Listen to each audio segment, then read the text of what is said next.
Саламатсыздарбы, урматтуу биздин сүйүктүү шаарыбыз болгон Жалал Абад шаарынын тургундары жана коноктору.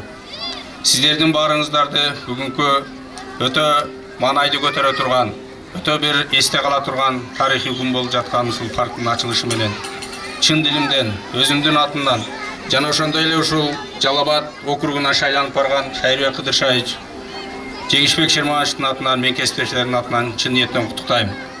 Бул парктын ушундай деңгээлге жетилип, ачылышына эбегейсиз зор эмгек кылган Жалал Абад шаардык мэриясына, мэр Энис Абджалиевичке, Жалал Абад шаардык кеңешинин депутаттары, төрагасы Нуртилек Орозбаевичка терең ыраазычылык билдирем.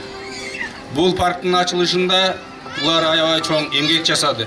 Ошону менен бирге бул парктын түптөлүп ушундай деңгээлге жетишине биздин өлкө башчы жана биздин өзүбүздүн агабыз Камчыбек Кыдыршаевичтин дагы чоң эмгеги бар.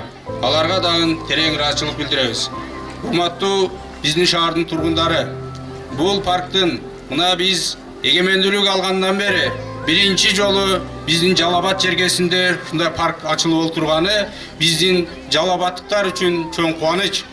Биздин буга чейин Жалал Абад шаары жаштардын шаары деп кагазга гана жазылып келе турган болсо, мына бул парктын ачылышы дагы биздин жаштарга түзгөн шартыбыз болуп эсептелинет. Анткени биздин шаарыбызда деги эле өлкөбүздүн баарында ушундай эс алуу жайлардын аздыгынан, ушундай биздин жаштарыбызга шарттардын аздыгынан биздин баарыбыз бүгүнкү күндө саясатчы болуп кетебиз.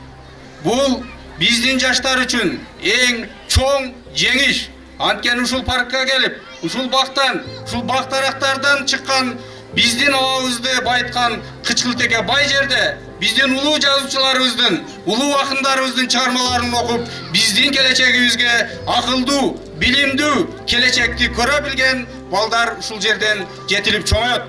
Мен ошондуктан мына дагы бир жолу ушундай паркты жаштарыбызга тартуулап турган ушул Жалал Абад шаарынын жетекчилерине терең ыраазычылык билдирем. Мен убакыттан пайдаланып, мына сиздердин элдин өкүлү катары ушул жердеги кээ бирки биздин Жалал Абад шаарыбыздын ушундай көрктүү жерлерибиздин чекелерин кымырып, биздин жаштарыбыздын ырыскысыны кымтып алган биздин кээ бир тургундарыбызга, кээ бир ага-инилерибизге мен учурдан пайдаланып айтып коет элем.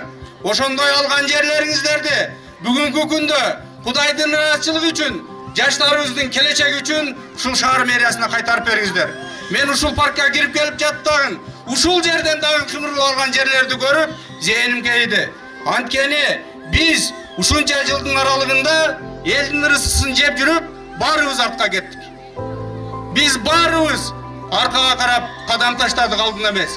Мына бүгүнкү күндөгү өлкө жетекчилеринин саясаты, мына жергиликтүү бийликтин саясаты жана элибиздин тилеги мамлекетти алдына карап өстүрүү, алга карап сүйрөө, келечекте өнүккөн, гүлдөгөн өлкөнү жаштарыбызга калтыруу. Эгер мына мен дагы суранып кетемин, ошондой элибиздин ырыскысыны, элибиздин жерини мынтип жеке кызыкчылык үчүн алып алган жарандарыбыз жүрөгүңүздөрдү ойготуп, сиздердин сезимиңиздер болсо, ошондой жерлерди кайтарып, ушундай жакшы мындай жишандар болушуна салымыңыздарды кошушуңарга мен суранып кетемин. Рахмат.